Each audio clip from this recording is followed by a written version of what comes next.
Alexa Bliss takes a shot at Jade Cargill following a Twitter spat. We have an injury update on a top AEW star and a bit of a spoiler for a future NXT championship match. It's all in the wrestling news right now. We're in a different studio.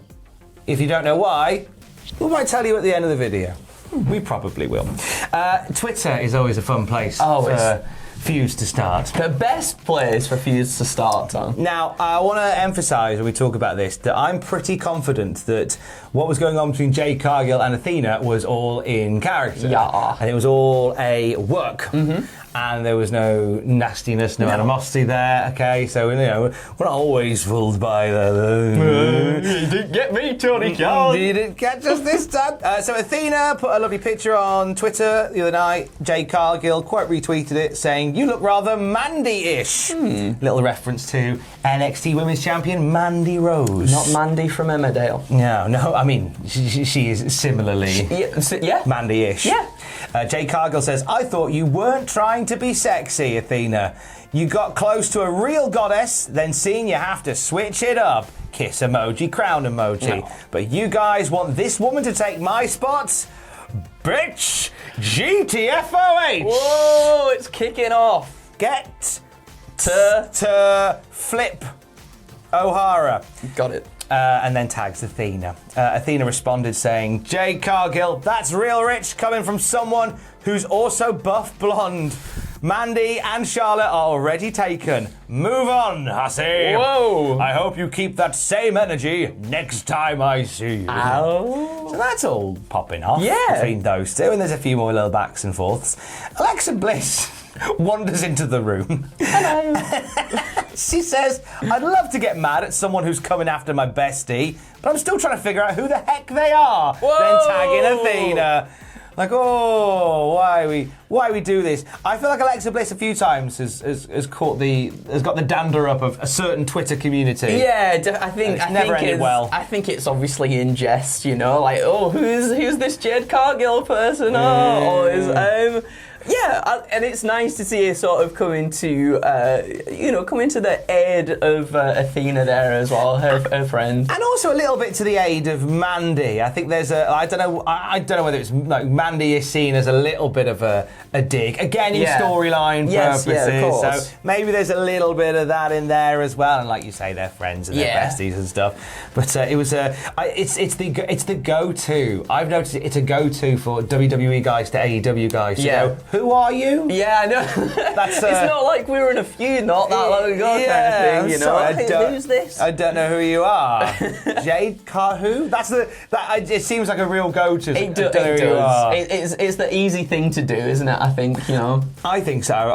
It's one to keep an eye on. Or just a bit of silliness for a Friday morning. Silliness, isn't it? She had a chat with WWE Deutschland, did Alexa Bliss, about the origin of Lily. She What did. Did she say? She said, "Lily was a fun concept to bring to life. I texted Jason Baker, who does all the work on the mask that you see on WWE and the crown that I wore with a black goo coming out of it. They did a lot of the puppets for the Firefly Funhouse, Alexa's Playground as well. I texted Jason, I really want a doll to interact with. I want it to look like a child scribbled her on a piece of paper, button eyes, 3D teeth, want it to kind of look like me but scary. They showed me Lily and it was the most incredible thing I've ever seen. I was so happy that WWE went for it because I know that it was something special. It was something special about Lily and the fact that she has resonated with so many people, especially the younger generation of fans, because it shows that they enjoy her as much as I do. And it's a lot of fun to work with Lily and it's just so cool.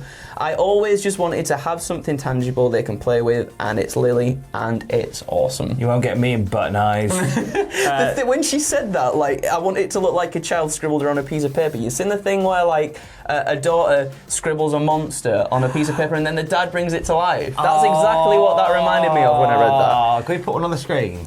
Look at Please. these. Aren't they adorable? Oh. I adore. If I was clever and I could make stuff like that, and I had a child, that'd be me all day. Absolutely. Making nonsense like that. The Lily thing's great. Like, I like it because I see it as in a business sense. I see it. Yes. Yeah. I see it as a marketable thing. And that's how I see it as well. Yeah. Absolutely. Because it's good to have things that are marketable. Adam Cole update. What's going on? Oh, Fightful Select there. Cole has been dealing with a labrum injury as far back as his AEW World Title program with Hangman Page, and he worked through the pain based on what AEW sources have told us.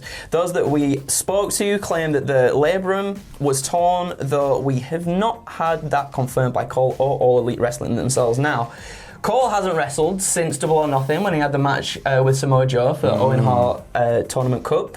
We've not heard if Cole will be forced to miss any time or if he'll be rehabbing the injury. However, I had Lock and Cage match because I was like, actually, thinking about it, Adam Cole's been on TV, but there hasn't been as many matches recently. So I think since the World Title match, he's had 5 matches, most of them being the Cup tournament stuff, and then a lot of them being him on just commentary when someone from the Undisputed Elite is out doing stuff. He'll hop on commentary, and I was like, I wonder why they're doing that so much. And this could be the reason why. They could just be keeping him on the side a little bit, making sure he's healing up nicely. Yeah, that could be okay. Like if they don't need him on. I mean, this is the one advantage of having a big old roster. Yeah. Is that if your guys are hurt, there are enough bodies to fill those spots. You know, we're doing the classic SmackDown review, and Matthew and I, on a Saturday morning, brand new episode tomorrow morning on the podcast feed. If you subscribe to the podcast feed, you'll get classic review shows out the wazoo every week, as well as daily news podcasts as well. But Matthew, Greg, and I, we've been watching every episode of SmackDown from the very beginning, week to week to week to week to week, and we're into 2001, and we're sort of pre-invasion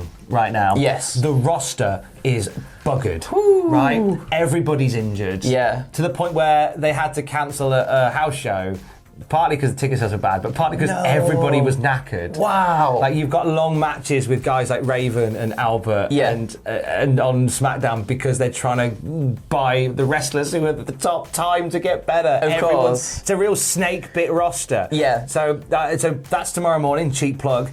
The opposite problem with AEW, it's not even a problem, but they've got so many wrestlers that we've been able to see Adam Cole consistently on TV and not really thought, oh, is he all right? And another good thing as well is I think to Cole's strength, he's such a good talker as well. Yes. You know, he's kind of like he's the sort of the kind of snaky person who would just like sort of spit words and things at you, but do it safely from behind the commentary table kind of thing as well. I think that works really well. I think he adds some nice colour to matches and things as well, and gets his stablemates over too, which is nice. Not that they need to be over, you know what I mean? But I enjoy him. I enjoy him on the commentary desk, and I do enjoy him more in the ring, however, so hopefully we'll see him back in the ring sooner rather than later. Hopefully all is well with our baby boy. Bear, boy. Right, coming up next, spoilers for a couple of weeks of NXT stuff. Now, I know that spoilers, and Andrew knows as well, spoilers may not necessarily be your bag, maybe. So if this is where we say goodbye, I'd like to remind you that Hell in a Smell is Sunday. That's why we're in here. Because over there in our normal news studio, we've got a team of people building a construction that is going to ruin Adam's weekend and make him the smelliest man on the planet. The construction going on, it boggles the mind, Tom.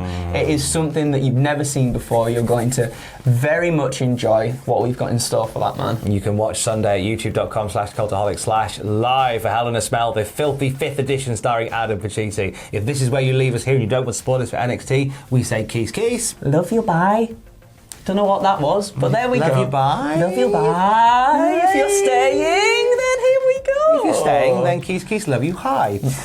Great American Bash is coming up in a couple of weeks. What's been happening? 2 weeks worth of tapings. What did we get? So, the tapings took place on Wednesday, and as you said, there's been 2 weeks of shows were recorded right there. On the show taped for next week, Bron Breakker, after defeating Duke Hudson, or Dull Hudson as we know him on the podcast, in an NXT title match, he was challenged at the Great American Bash by Cameron Grimes of all people, which is exciting. So Breakker accepted. Grimes cuts a promo about how Braun had more than him growing up, and while everyone recognises Braun's father, Rick Steiner, no one knows who Grimes' dad is, and that's quite interesting. Yeah, it's quite ambiguous. I mean, there's the spoilers that I read, and people may have seen other spoilers since this was recorded. Yeah. You might have a bit of a better idea, because the way that he said that, whether it could just be a throwaway comment, it could be Grimes going to vignettes looking for his dad, and that's very NXT. And it's very Cameron Grimes, though, at the same time as well. I think that would suit Grimes pretty well. Or we could see maybe either a WWE legend or like a veteran make their appearance on NXT as Cameron Grimes'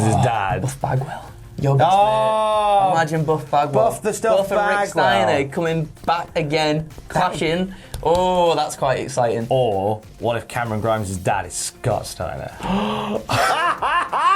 And then Cameron Grimes comes out, he's like bleached his hair and everything. He's got like the chainmail on. Oh my god. I like it when we fantasy book them. It's good, isn't it, mate? It It's is. flipping good. It is. And we've got that for the main event of Great American Bash. Cameron Grimes challenging Bron Breakker for the NXT Championship. More news throughout the day at cultaholic.com. Kiss, kiss! Love you, bye. For proper this time, we are going now.